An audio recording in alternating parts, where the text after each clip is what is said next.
Hey, everybody. Mark and I have over 20 years of experience as therapists and as addicts in long-term successful recovery. We know better than anyone what works and what doesn't to break out of porn and sex addiction, heal betrayal trauma, and reclaim your relationship. And we've poured all of our personal and professional recovery and healing experience into a first-of-its-kind program for addicts, spouses, and couples. We call it Dare to Connect. At least 4 times every week, we engage with you in real time, in the trenches, giving you the knowledge and the tools to take back your life and relationship. Whatever else you've done on your journey for healing and recovery, you've never done anything like this. Mark and I, we've made all the mistakes, so you don't have to. Don't reinvent the wheel. We all know tomorrow never comes. Look, don't wait one more day to change. Claim your free 2-week trial today at daretoconnectnow.com.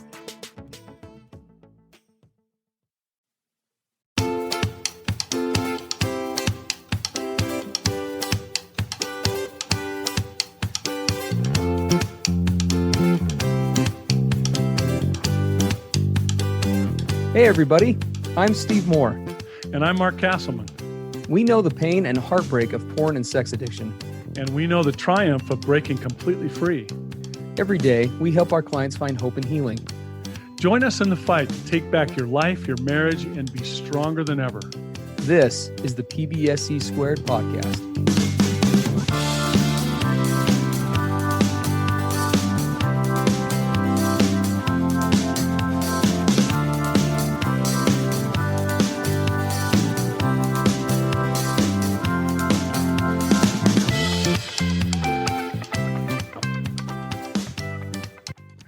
So earlier today, our Dare to Connect program is every Monday, Wednesday, and Friday. And Wednesdays are our partners support session days. And, Mark and I, we were getting ready for tomorrow's session. It's actually going to be really cool. My wife, Brittany, is going to be coming on and talking about trauma and sharing some of her story and how that looked and comparing and contrasting some cool things. So we're super excited for that. But as we wrapped up, we were thinking about today's podcast and what we were going to do. This thought came to mind. This little bird that I saw on a documentary a while ago came to mind. It's called this. Mark and I were talking about it before here. It's called a bowerbird. I don't know if any of you have ever heard of a bowerbird, but bowerbirds are unique for one primary reason. And if you see any of those good, I guess I can't name them, right? But those popular documentaries. Yeah. If you watch one of those, you might catch a glimpse of this. So what this bird does is during mating season, it has one of the craziest kind of rituals, so to speak, in order, during mating season. What happens is these female bowerbirds basically sit like off from the males. And the males will create these elaborate bowers or nests. They do a nest just like anybody else, but you got to look these things up online. These nests are crazy, right? Like they're actually more like a bower. Like if you look at some of them, how would I describe it, Mark? It's got like a roof that like pitches back, and it's like really elaborate. They will add little things that they find in the environment to like spruce it up or make it look extra special. Yeah, they fly for miles to get little pieces of ribbon or colored thread. Yeah. And not only, it's like a little bird palace that they create. Yes, it is. It really is like a little palace. Yeah. And not only do they make this elaborate nest, and this takes them weeks to put together. This is not, again, your typical bird nest. And again, she's kind of off watching, this whole process. We're talking like literally thousands of trips that these little birds make? Probably, when you factor in the next part, remember, because there's that other piece to it. Not only do they build this elaborate bower and this nest, but then they actually provide like this little, you guys have really got to check this out. I'm looking at it right now, this little feast, right? Where they actually have piles of like different seeds or berries, like that are each the size of the bird itself, that they've got like neatly arranged. They bring out one seed and one little thing at a time. Yeah, because these birds are small, like they are not big. And again, the female just kind of watches along. And what happens is as he constructs this nest, she keeps having more and more interest. And eventually, once he gets the nest done, he kind of stands back and makes noises to attract a female. And usually the ones that have been watching, right, they will come down and you watch this interaction. It is hilarious because he's kind of standing there like proud and strong, but like not moving.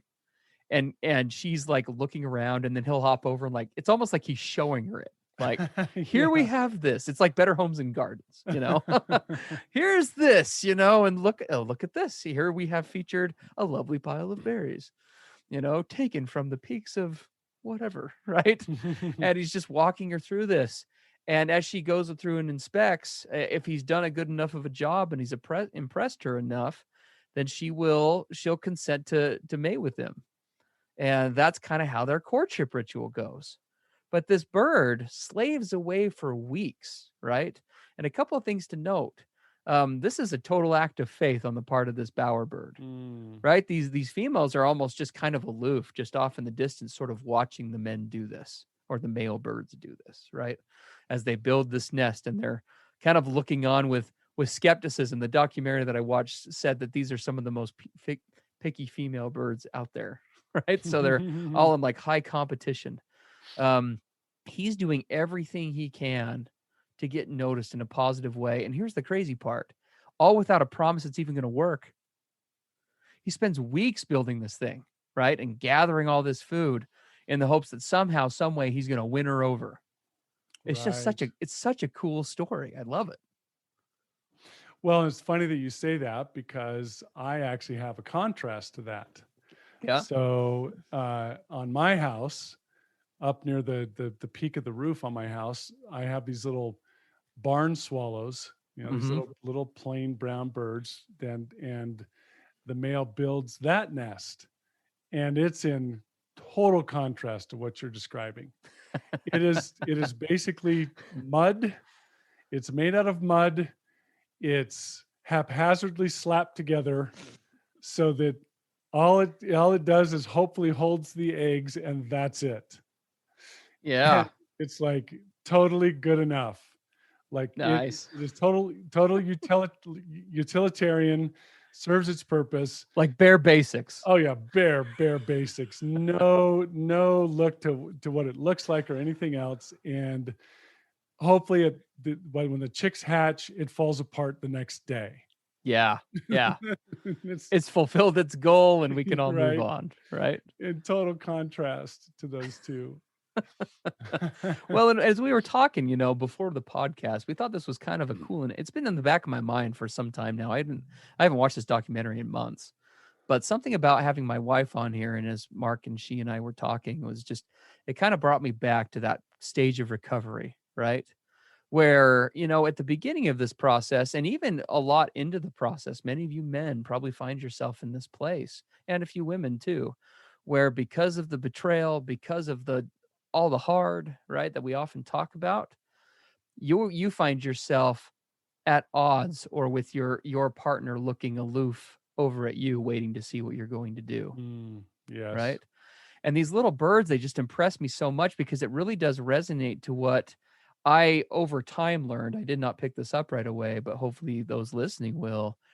I learned that if I was going to really do recovery the right way, if I was going to really court my wife the right way, I had to let go of trying to manipulate, cajole, make her join me, right?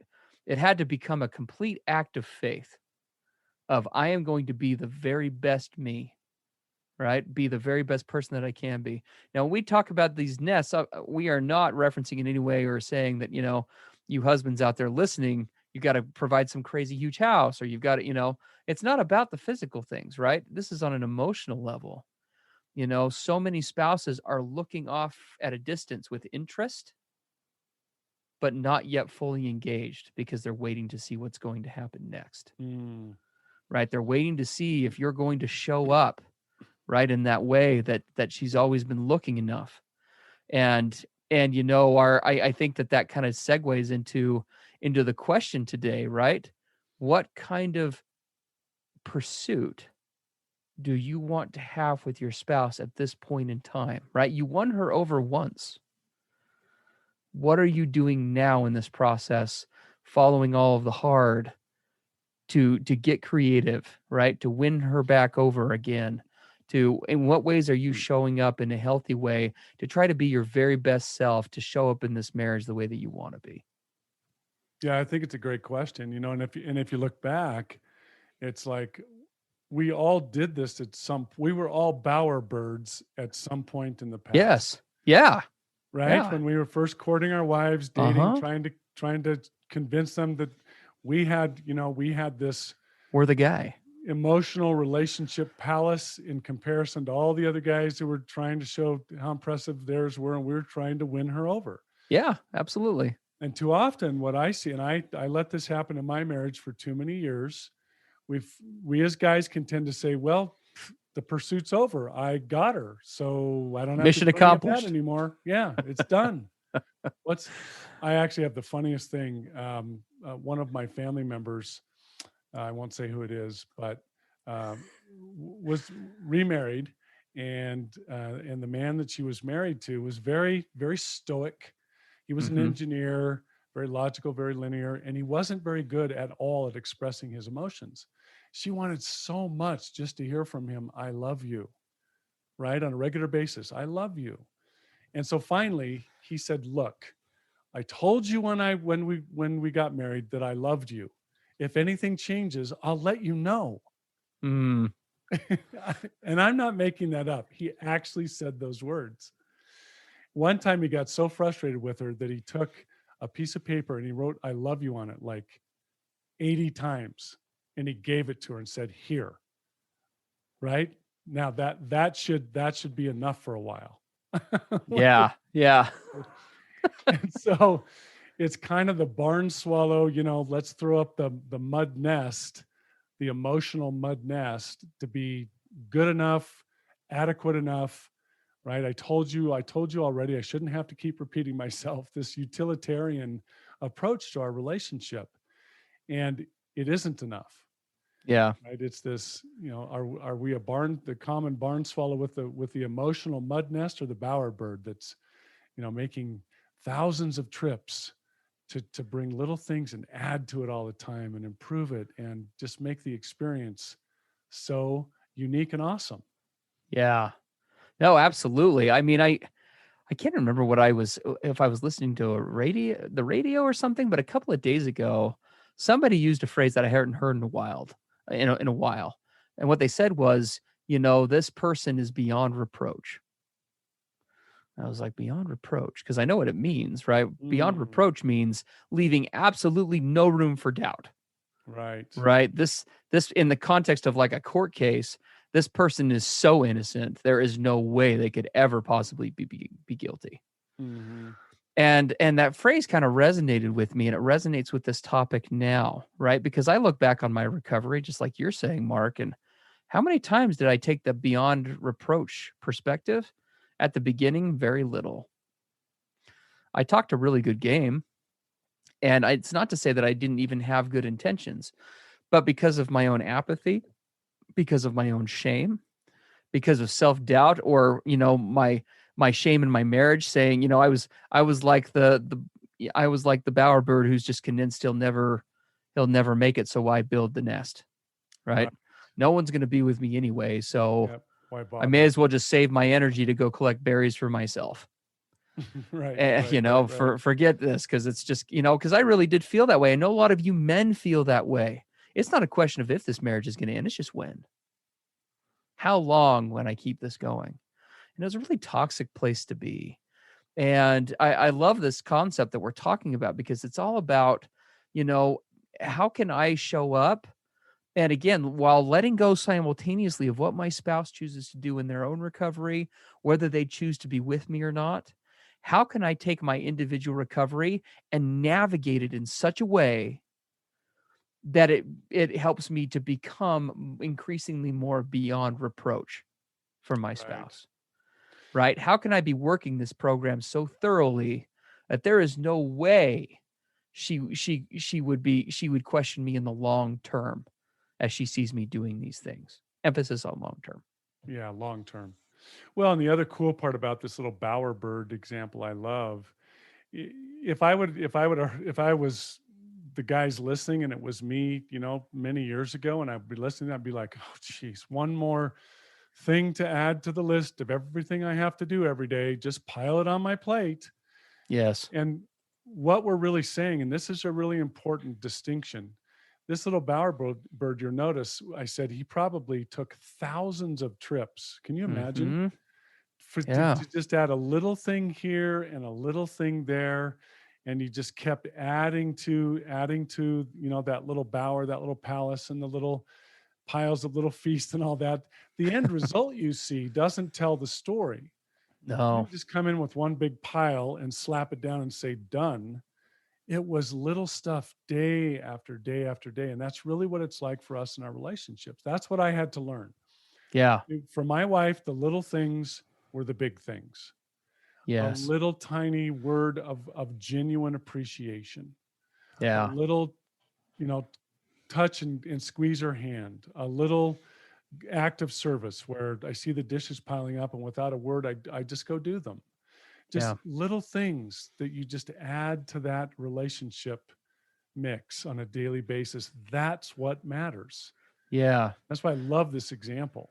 I do too. And what it really when the rubber meets the road, what it comes down to is if we were to talk about an assignment, right? If we were going to ask you guys to take something from this podcast today, it would be, to ask yourself, are there ways in which I continue? Because I'm sure each of you is obviously the fact that you're here, as we say often, right, is uber commendable and says a lot about your level of character. The fact that you're willing to listen, you're willing to entertain hard stuff. It demonstrates a lot of courage.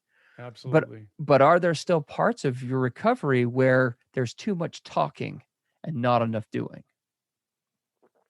Are we still spending time with words? And are we not taking more time to just say, you know what? I'm going to set aside words for a while. I'm going to have you stand back like the bowerbird mate off in the woods. And I don't care if you're skeptical because I'm going to be the best me that I can be. Mm. Right. And I'm going to do that independent of what happens next. And even those times where, just like the bowerbird, even those times when maybe the female bird comes down to look at it for a little while and just, I don't know, in bird speak, more or less says like, right. He doesn't get discouraged. Right, right. Right. He goes back and he makes it better and he builds more berries. And you know what? Maybe she won't come back. She might not. And that's her total right. Right. But he's doing everything he can to show up in that way. That, guys, is how real marital recovery works. That's the vision that we have for you addicts, is to be looking at it that way. We love being with you. We're grateful that you're here. We're so excited to do this podcast. We Dare to Connect now, our sister program, our subscription program, takes what we do on this podcast to another level. Like I said, tomorrow my wife is going to be coming on. The most precious thing in the world to me is going to come on and kind of really get vulnerable in a way that I know a lot of spouses would like to hear about. We hope that you'll join us.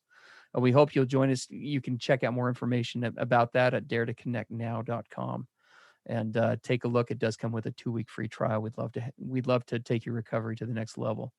Thanks as always for tuning in, guys. Have a great rest of your week. Be safe, and we will connect with you next week. See you then.